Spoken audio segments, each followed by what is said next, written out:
Hi guys, it's Ox fan number 1 here, and the Premier League managerial merry-go-round just hit warp speed. Nottingham Forest have sacked Sean Dyche.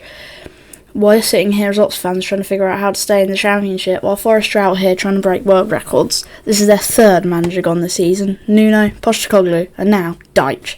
They're about to appoint their fourth permanent manager of the campaign, something no Premier League club has ever done.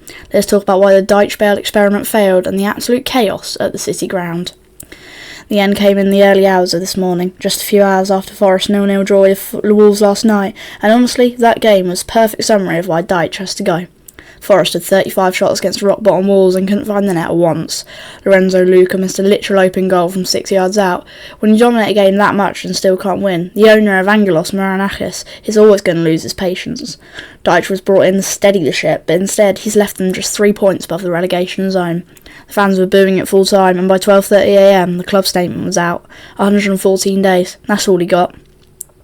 People will say he didn't get enough time, but look at the numbers. Only 2 wins in the Premier League since the turn of the year. They've gone from looking like European contenders under Nuno last season to looking like a team that's forgotten how to score. The biggest issue, the disconnect with the players. Reports are already coming out that the squad wasn't buying into the long ball and graft tactics. When you've got talent like Morgan Gibbs-White and Elliot Anderson, you don't want to be spending 90 minutes chasing flick-ons. Dyche righted the ship for a few weeks with that win over Liverpool, but since then it's been a slow, painful downward spiral. Time for the roast. Evangelos Marinakis. He's making Roman Abramovich look like the most patient man on earth.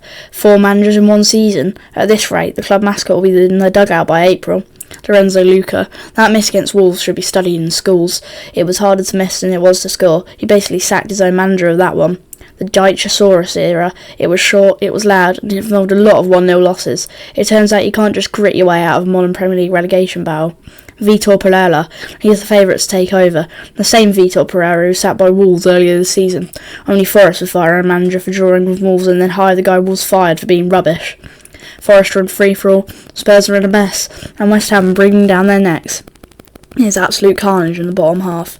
As for us, we've got Sunderland on Sunday in the FA Cup. No manager drama for us yet, just a massive game at the Kassam. What do you think of the Dyche sacking? Was he treated harshly, or was it the right call? Let me know in the comments, hit like, subscribe, and as always, Keanu Hughes!